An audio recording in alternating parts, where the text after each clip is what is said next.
réservé uniquement pour les femmes et c'est réservé pour les mamans. Pour les mamans ou les futures mamans, Bezrat Hashem. Alors, est-ce qu'on va réussir à faire cette vidéo ou est-ce qu'on va pas réussir? Ça fait des mois que je n'ai pas fait de vidéo. Et Baruch Hashem, la vie évolue tous les jours. Et c'est de cette évolution que j'aimerais vous parler aujourd'hui. Vous les mamans qui vous levez tous les matins et qui avez vos enfants qui se réveillent tous les matins aussi, Baruch Hashem. Quel est votre sentiment premier quand vous vous levez? Quelle est votre question première? À quoi vous pensez, à part le fait de faire Modéani le matin? Qu'est-ce qui vous vient à l'esprit? Une joie, quelle émotion, quel sentiment? Est-ce que vous êtes joyeuse? Est-ce que vous êtes inquiète? Est-ce que vous vous dites qu'est-ce que je vais faire aujourd'hui? Ou est-ce que vous vous dites aujourd'hui je sais ce que je vais faire, je vais m'occuper de mes enfants, je vais les changer, ou alors quelle force il va me falloir encore aujourd'hui pour faire tout ce que j'ai à faire? Quelle est la pensée première? Et j'aimerais parler de ça avec vous parce que j'aimerais justement évoquer ce sujet pour que votre pensée première, la prochaine fois que vous vous réveillerez, soit le plus proche de ce que ça doit être, Bezrat Hashem. Donc, quand Hashem il a décidé de nous envoyer des enfants, donc la propriété de notre vie, c'est d'avoir des enfants. Si la propriété de la vie, c'est qu'il n'y a pas encore des enfants, c'est que la lumière et l'occupation doivent venir d'ailleurs. Mais quand Hashem il a décidé à telle femme, telle maman de lui envoyer un enfant, c'est la propriété que Hashem a voulu envoyer dans sa vie. Donc c'est avec ça qu'elle doit se poser les questions. C'est par rapport à ça qu'elle doit se construire. On doit se construire par rapport à ce que Hashem il nous amène dans notre vie à ce moment-là. Et pas aller chercher une autre possibilité, une autre, quelque chose d'autre quand lui il nous a envoyé ça. Ce que je veux dire, c'est qu'un enfant a besoin qu'on s'occupe de lui et qu'il n'y a pas de commune mesure avec la maman. Il n'y a pas quelque chose qui arrive à la cheville de la maman par rapport à l'enfant, par rapport à ce que ça procure à l'enfant quand la maman le prend dans ses bras. Vous verrez, des fois, il y a des gens ou des étrangers ou des gens de la famille qui vous disent « je peux prendre ton enfant, je peux prendre ton enfant ». Et ils prennent l'enfant, ils le prennent dans ses bras et tout, mais vous voyez la tête de l'enfant, c'est pas la tête qu'il fait quand c'est sa maman qui le prend. C'est autre chose. C'est autre chose. Et même si la personne elle est pleine d'amour pour l'enfant, il sent comme quelque chose d'étranger. C'est pas ce dont il a l'habitude. Donc il n'y a pas de pareille mesure avec la présence de la maman, avec l'allaitement. Il n'y a pas quelque chose qui ressemble à ça. Il n'y a pas. Il y a des choses qui imitent, mais pour le bébé, il sent l'imitation. Il sent l'imitation. Et donc, sur son effet, sur sa construction intérieure, ça joue aussi. Ça joue aussi. Donc, nous, enfin, je ne sais pas vous, mais en tout cas, moi, qui ai grandi sur une société hollywoodienne, entre guillemets, enfin médiatique, c'est-à-dire que ma vie a été, ayant vécu en France, ayant eu la télé, dans toute mon enfance, toute la période où j'ai grandi, et le cinéma, et choses que je ne vous souhaite pas de connaître et que je ne souhaite pas à nos enfants de connaître, ayant vécu sur ça, l'ambiance hollywoodienne, quand je dis hollywoodienne, ça concerne tous les médias, toutes sortes de médias, tous les films, même les pubs, c'est le style hollywoodien, on va dire, dans le sens que c'est un scénario avec un jeu d'acteurs, etc. Tout ce que vous verrez dans ce milieu-là, c'est toujours des choses incroyables. Il se passe toujours des choses incroyables. Il y a toujours des grandes émotions. Il y a toujours... les gens font des choses, elles sortent de chez eux, ils vont à la mer, ils surfent sur des vagues, ou alors il y a un très grand mariage, ou alors il y a des disputes, ou alors il y a du métard, et donc on est habitué à toujours voir des grandes émotions, des grandes choses. D'accord? Si c'est pas grand, si c'est pas nouveau, s'il n'y a pas quelque chose qui se passe de fou, bah, le film, c'est pas un bon scénario pour Hollywood, ça marche pas. Même dans les pubs, il faut que ça soit une voiture qui roule très vite dans des montagnes, sur des montagnes, quelque chose de fou. Il faut que ça soit les femmes, elles dansent dehors, dans la rue, ou alors il se passe toujours des choses un peu folles. Sinon la pub, elle sert à rien. On va pas vous montrer une maman en train de s'occuper de ses enfants, parce que ça intéresse personne. Au niveau hollywoodien, au niveau du scénario hollywoodien, d'accord? Mais quand on met Hachem au centre de sa vie et qu'on veut faire plaisir à Hachem et qu'on veut aller d'après la volonté d'Hachem, c'est certainement pas en appliquant le scénario de ces films et de ces pubs. C'est pas dans ça, c'est pas en agissant comme ce qu'on voit à la télé que Hachem, il est content de nous et qu'il se dit « Ah, Baruch Hachem, ma fille, elle a compris c'est quoi le sens de la vie. » Quand on dit la bracha le matin, « Toda Baruch She'asani Kirtsono » je bénis Dieu qu'il m'a fait selon sa volonté. D'accord? Quand on regarde les mots selon sa volonté, ça veut dire quoi? Ça veut dire, il m'a fait selon sa volonté, ça veut dire comme dans les films d'Hollywood? Non. Il m'a fait selon sa volonté, ça veut dire il a une volonté très très précise pour la femme juive.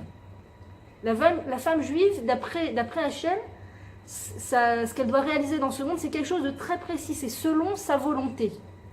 Alors, si je m'inspire des films, des pubs, de toute cette mode de la femme qui se réalise à l'extérieur et qui sort et qui fait des très grandes choses et qui est créatrice de machin et qui est décoratrice de machin et qui travaille dans la politique et tout ça, si je m'inspire de ces choses-là, waouh, alors sache que je m'éloigne de la volonté d'Hachem, chez Asani Kirtsono. Dans la Gemara, je crois que c'est dans la Gemara, il y a une discussion entre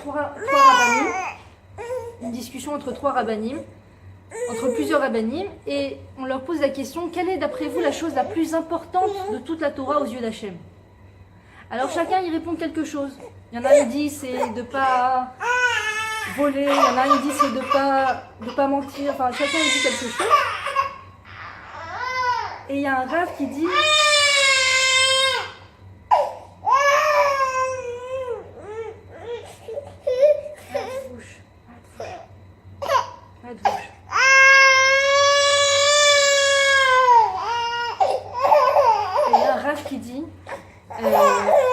c'est de ramener le korban à Arbaïm.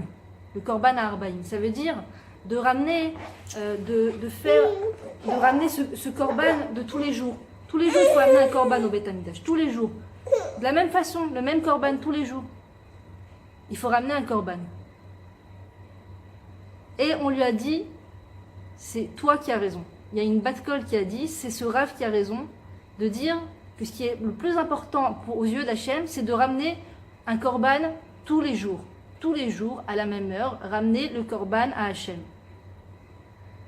Ça veut dire que ce qui est le plus important à Hachem, c'est des actions, des actes qui reviennent à chaque fois sur eux-mêmes, qui sont les mêmes tous les jours. La chose la plus waouh pour Hachem, c'est ces petits actes qu'on fait tous les jours et qui extérieurement, qui sont les mêmes actes tous les jours. Ça change pas. C'est pas un jour on va là-bas, et un jour on fait ça, et un jour j'ouvre ma société, et un jour j'ai une nouvelle création, et un jour j'ai réussi à réunir 50 femmes pour leur vendre plein de trucs, et un jour j'ai réussi. C'est pas ces petites choses, c'est pas ces choses-là qui sont waouh aux yeux d'Hachem. Les choses qui sont waouh aux yeux d'Hachem, c'est que tu te lèves le matin, que tu dis Modéani tous les matins. Tous les matins, c'est le même Modéani. On ne pourrait pas changer un peu, je sais pas, changer pour surprendre Hachem. Non, Hachem, il est content que tu dises le même Modéani tous les jours. Et pour la maman qui a réussi à avoir un enfant, que Hachem il lui a envoyé un enfant, Hachem, il est content quand elle fait la même action tous les jours. Tous les jours. C'est là où elle se trouve exactement dans la volonté d'Hachem. C'est quoi? C'est de changer la couche tous les jours. Et c'est pas waouh. C'est pas waouh. C'est pas waouh. J'ai une copine là qui va faire une vente incroyable de marques, de grosses marques à 50%, du Chanel et tout ça. Ça c'est waouh. Ça c'est waouh. J'ai trouvé une paire de machins, de talons des 12 cm. Ça c'est waouh. Je me suis fait un dressing. La dernière fois ils ont fait passer une vidéo comme ça, le rêve de toute femme. Il y a la vidéo d'un dressing énorme avec peut-être 500 paires de chaussures dans tous les tons dans tous les tons différents. Rose un peu plus foncé, rose un petit peu plus foncé, rose, là, tu vois le dégradé de toutes les chaussures comme ça. Le rêve de toutes les femmes. Il se trouve que c'est pas le rêve de toutes les femmes. Et ça, c'est pas waouh d'après le regard d'Hachem. Le regard d'Hachem, il dit waouh quand la femme, elle se lève le matin et qu'elle va changer la couche de son enfant tous les matins. tous les matins. Et pas un matin, elle se lève et elle se dit, bon, aujourd'hui, c'est pas moi qui lui changera la couche, quelqu'un d'autre le fera très bien à ma place. Moi, je vais aller à la vente de machin, à la foire de machin, à développer quelque chose. Non, Hachem, il est content que tu t'es levé et que tu as changé la couche de ton enfant et que tu lui as préparé une purée et que tu t'es cassé la tête pour faire une purée qu'il aime et pendant plusieurs jours, il n'a pas aimé la purée et tu t'es encore cassé la tête pour essayer de trouver une purée encore plus qui s'approprie à son goût, à lui, à l'enfant. Et les gens, qu'est-ce qu'ils recherchent en vérité? Ils sont habitués depuis, s'ils ont été nourris par la télé, ils ont été sustentés par la télé, ils ont l'impression, ils recherchent tout le temps le renouveau. Le renouveau. Ils veulent se renouveler. Dieu, il a créé l'être humain, que l'être humain, il est content dans le renouveau. C'est écrit même dans la Torah. L'homme, il est content. En simcha ela bachidouche. Je ne sais plus comment c'est la phrase exactement. Il n'y a pas de joie ailleurs que dans le renouveau.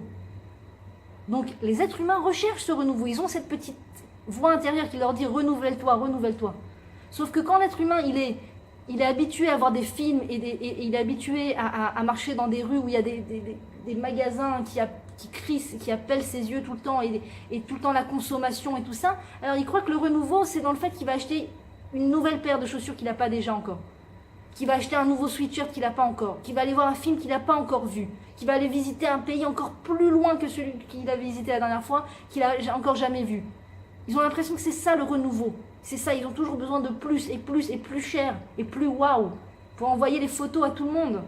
C'est photographier et envoyer les photos. Sinon, il n'y a pas de renouveau.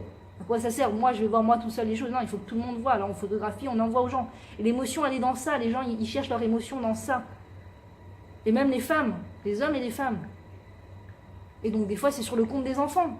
Parce que du coup, la maman, elle n'est plus à la maison. Il faut, waouh, Masterchef, minimum. Je veux devenir Masterchef. Et pourquoi? Chef pour tes enfants, c'est pas suffisant? Non, il faut que je devienne Masterchef. Parce que Masterchef, c'est filmé. Et tout le monde va savoir comment je cuisine. Et je vais recevoir des applaudissements. Et je vais recevoir des waouh. Et quand on va me regarder dans la rue, on va dire, mais c'est toi Masterchef? Oui, c'est moi Masterchef. J'ai ouvert ma cuisine, j'ai ouvert mon resto, j'ai ouvert... Entre parenthèses, mes enfants sont seuls à la maison. Ils sont devant la télé. Quand ils rentrent de l'école, ils sont devant la télé. Ils mangent des choses pas forcément saines. Ils sont... Le Yetzarara les appelle à chaque instant. Ils ont leur téléphone là, qui les occupe. Du coup, qui me permet moi d'être silencieuse au travail. Entre parenthèses. Donc ça coûte cher. Ça coûte cher. Il faut comprendre que quand une femme a dit « j'ai ouvert mon restaurant, j'ai ouvert ma société, j'ai ouvert moi-même qui avait ouvert ma société d'architecture à l'époque », il faut comprendre qu'entre parenthèses, ça veut dire il y a des enfants qui sont seuls, ou il y a des enfants qui sont entre la main d'étrangers. Ça coûte cher. Il faut comprendre. Alors les gens ils disent « waouh », mais ils ne se rendent pas compte que c'est sur le compte de quelque chose d'enfants qui quelque part sont dans une souffrance. Enfin, quelque part, qui sont clairement dans une souffrance, puisque la maman n'est pas là. Le rayon de soleil de leur vie n'est pas là. Parce que quand la maman est là, l'âme de l'enfant s'éclaire. Même si l'enfant il pleure, même s'il fait des crises, même s'il s'énerve et qu'il a l'air de s'énerver, son âme, elle est éclairée parce qu'il est avec maman. Son âme, elle est éclairée. Et quand maman n'est pas là, son âme est en attente. Donc, si on est habitué justement à cette recherche-là du waouh, et que les petites actions de tous les jours, de changer les couches, de donner la purée, d'allaiter, tout ça, ne nous intéressent pas parce que c'est pas suffisamment waouh, donc pour se renouveler, on va aller chercher des choses très loin, très fort, très... Et s'il n'y a pas ça, grande frustration. J'ai pas réussi à arriver à la grande vente de marques.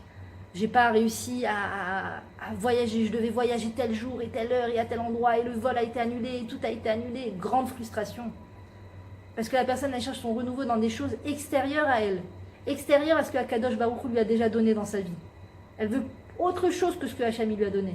Hacham lui a donné un mari, Hacham lui a donné des enfants, mais ça suffit pas, il faut au moins l'hôtel, au moins la sortie, au moins... Si ça vient, s'il y a l'hôtel, s'il y a la sortie, c'est bien. Mais si quand il n'y a pas ça, c'est la frustration, ça veut dire qu'on est dans une mauvaise mesure de recherche. Ça veut dire qu'on est dans la recherche d'un renouveau qui n'est pas le renouveau qu'Akadosh Baruch Hu désire nous envoyer. Hop là.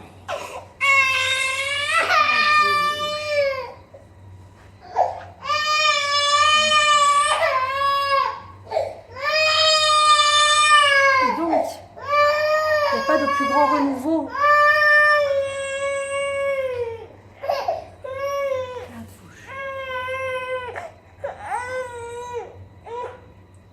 Pas de plus grand renouveau que le renouveau du bébé qui évolue à chaque instant de sa vie. Chaque instant de sa vie, le bébé, il évolue. Il évolue. Un jour, il ouvre un peu plus les yeux. Un jour, il regarde sa main.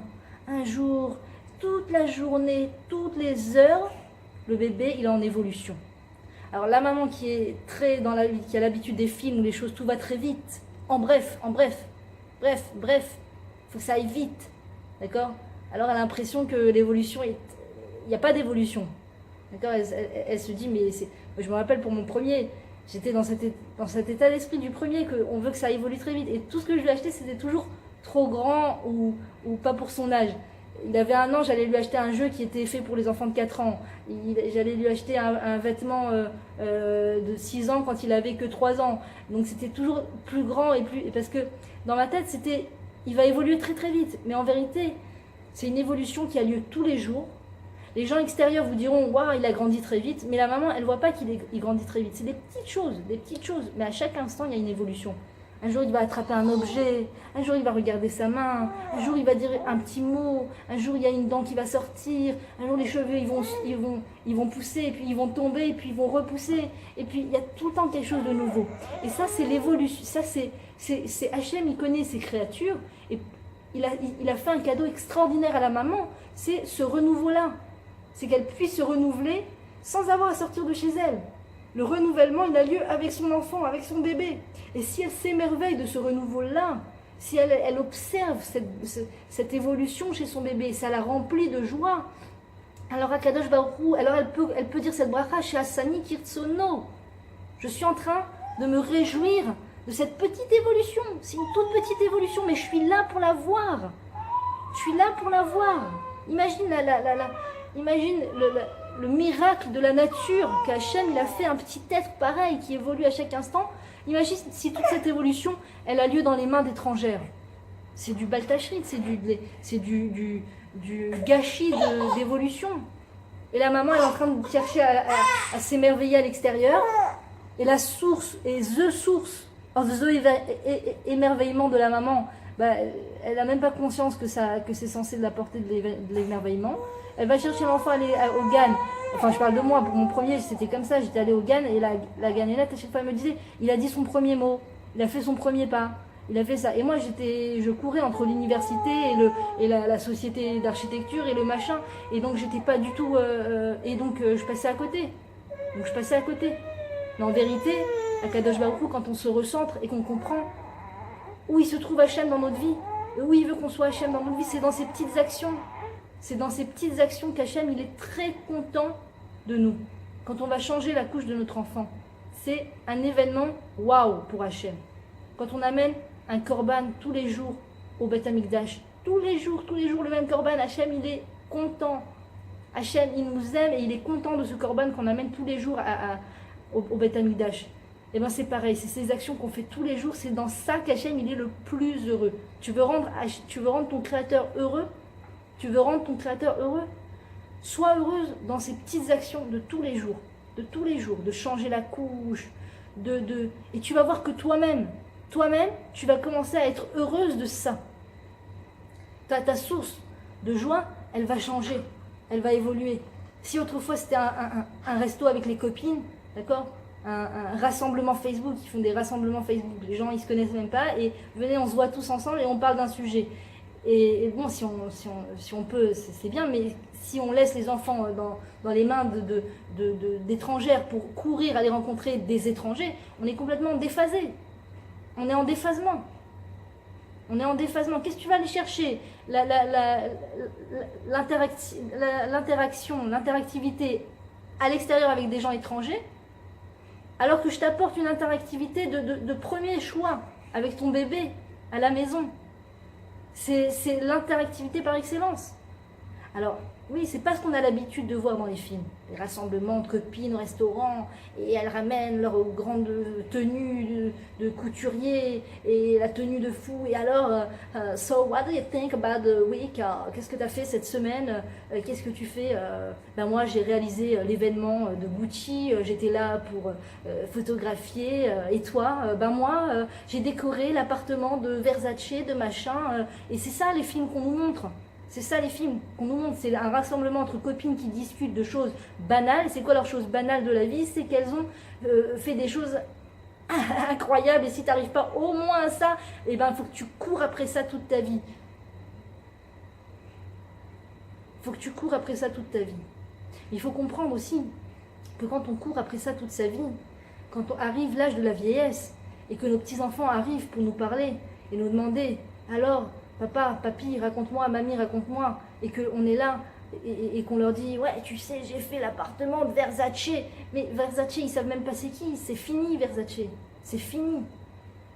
J'avais une voiture avec le toit ouvrant et tu sais... Mais c'est fini ça, papa, papy, il n'y a plus de... On sent, c'est plus de... ça. Aujourd'hui, c'est ça et ça et ça. Les choses ont changé. Alors qu'une personne qui est toute sa vie dans ce que Hachem veut de la personne, quand elle vieillit, elle continue de rester à la page pour ses enfants et ses petits-enfants. Elle continue de rester à la page pour ses petits-enfants. Donc nous aussi, on est en train de se former. On n'est pas seulement en train de faire grandir nos enfants, on est en train de se former à être des gens en phase avec ce qu'on est censé être. Et c'est ces petites actions de tous les jours. C'est pas aller chercher le waouh à l'extérieur. Waouh, j'ai une cliente qui m'a fait une commande. Waouh. Allez, on va fêter ça. Oh, ma femme, j'ai l'impression que tu es très heureuse aujourd'hui. Qu'est-ce qui s'est passé? J'ai une commande d'une cliente. Fêtons ça. Alors la femme, elle est contente que quand elle a eu la commande de la cliente. Et tout ce temps où sa fille, son enfant, elle s'est levée en bonne santé, il y avait des couches à changer, et il y avait de la purée à préparer, et il fallait allaiter, tout ça. Elle n'était pas contente, la maman, parce qu'il n'y avait pas encore de commande de la cliente. La cliente n'a pas encore commandé, donc frustration. Et je change la couche de mon bébé frustré parce que j'ai pas eu de commande. Et je donne à manger frustré parce que j'ai pas eu de commande. Alors qu'Akadosh Baruch Hu, il nous a apporté la quintessence de notre joie dans ces actions-là. Toutes les actions après ça, c'est plus petit que ça. C'est plus petit que. À l'école, on apprenait plus petit que, ou plus grand que. Tout ce qui vient en dehors de nourrir un bébé, de changer ses couches pour une femme qui a reçu un bébé, une femme qui veut avoir un enfant et que Hachem ne lui a pas apporté encore l'enfant, c'est qu'elle a une autre mission, de protéger le Ham Israël par ses filotes, de faire venir des bébés pour d'autres mamans qui attendent aussi en priant. Elle a une autre chose à réaliser dans ce monde. D'ailleurs, il y a une femme extraordinaire sur Internet, sur Facebook, qui s'appelle Parole du Rabbi, Histoire du Rabbi ou Parole du Rabbi, je ne sais plus exactement. Une femme qui n'est pas encore mariée et qui n'a pas encore d'enfant et qui parle aux gens, qui leur dit l'importance du mariage, qui leur dit l'importance de se marier, qui leur dit l'importance... Et elle-même, elle n'est pas mariée, mais c'est une shlichut extraordinaire. Elle a un cœur pur extraordinaire. Et Hachem, il a décidé pour l'instant qu'elle ne se marie pas et qu'elle n'ait pas d'enfant, pour pouvoir dire aux gens combien c'est important de se marier, combien c'est important d'avoir des enfants et combien c'est important de bien les éduquer, de leur donner un bon exemple. C'est une shlichut extraordinaire. Et quand Hachem il a décidé que maintenant c'est un enfant, que ta shlichut dans ce monde c'est un enfant, et bien c'est ça ta shlichut dans le monde. C'est l'enfant. C'est l'enfant. C'est ces petites actions de tous les jours. Ces petites actions de tous les jours. Et on ne doit pas attendre. Et notre source de joie ne doit pas être ailleurs que dans ça, logiquement. Si on est en phase avec la source de joie qu'Hachem nous a envoyée, qui est l'enfant. La source de joie ne doit pas être ailleurs. On ne doit pas être frustré si on n'a pas réussi à faire autre chose. Le fait même que l'enfant soit en bonne santé, se réveille le matin, qu'il y a des couches à changer, le fait même qu'on ait cette vie qui revient sur elle-même et qui fait finalement grandir l'enfant. On est en train de faire grandir un enfant. Ça ne se voit pas à l'œil nu, d'accord? On ne reçoit pas une lettre du maire de la ville qui nous dit « Très chère femme, Je vois que depuis quelques années, tu te lèves tous les matins et tu changes la couche à ton enfant, tu l'allaites, tu fais ça et ça. Sache que tu as énormément apporté au monde.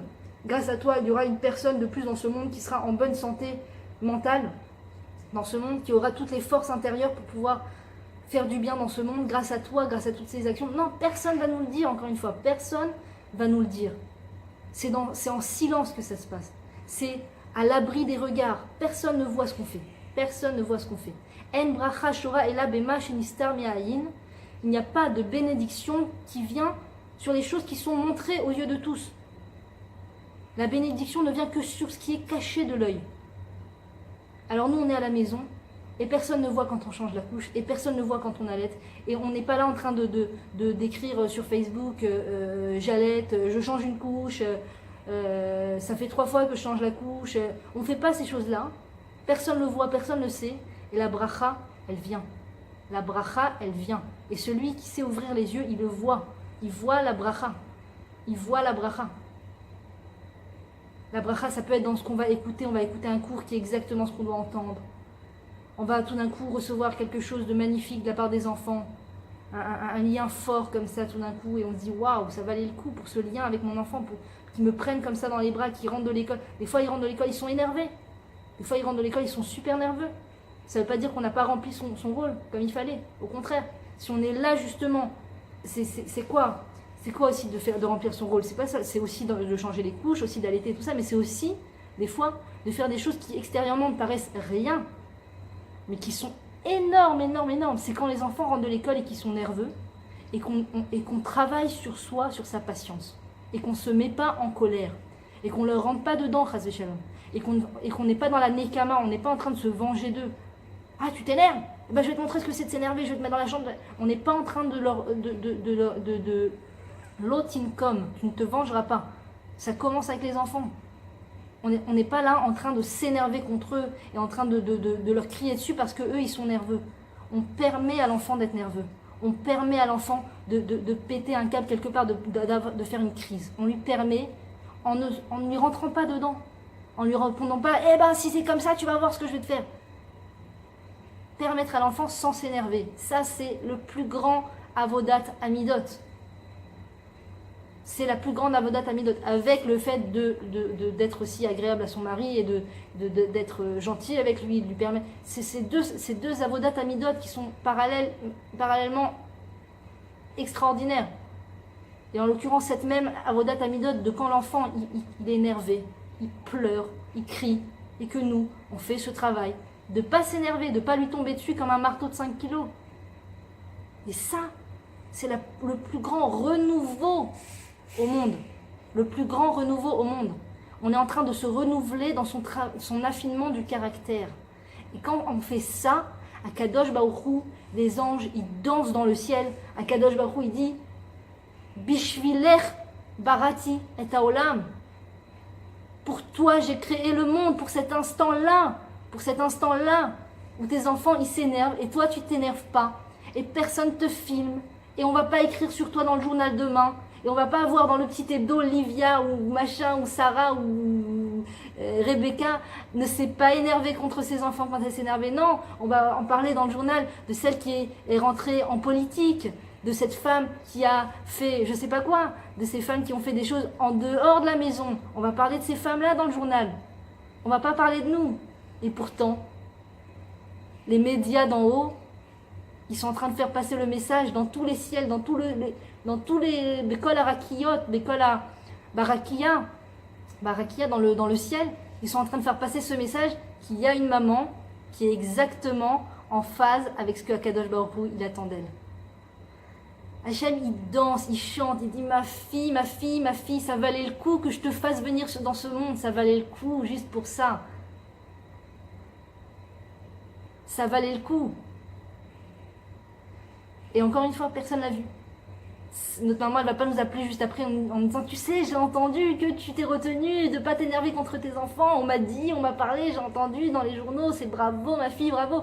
Ça va pas arriver cette chose-là. Ça va pas arriver. Et pourtant, en bracha shora ela bema shenistar mi'anayin, c'est exactement la chose que personne ne voit. Personne ne voit, même le mari, même si on s'entend bien avec son mari et qu'on est proche l'un de l'autre et tout, même quand il rentre du travail et qu'il il sait pas exactement ce qui vient de se passer, il sait pas. Et même si on lui raconte, je sais pas si ça va pas perdre de sa force quelque part quand on va lui dire, tu sais, j'ai failli m'énerver, l'enfant il s'est énervé et je me suis retenue.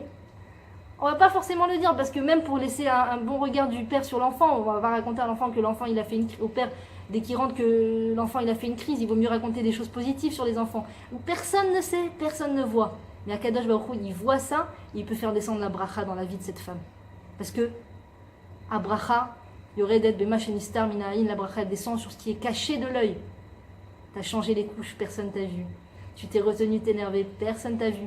T'as fait au moins 4 purées différentes aujourd'hui pour essayer de nourrir ce petit bébé qui veut pas manger. Personne t'a vu. Toutes ces choses-là. T'avais envie de te reposer sur le fauteuil, mais tu t'es dit, mon mari, il arrive dans 10 minutes, je me lève et j'essaye de faire, faire en sorte que l'appartement ait l'air à peu près propre. Personne n'a vu ça. Personne n'a vu que tu t'es empêché de te reposer de 10 minutes pour essayer de ranger un peu l'appartement pour réaliser la mitzvah de Ve'afta l'Erecha Kamocha pour ton mari, que quand il rentre ça soit à peu près normal.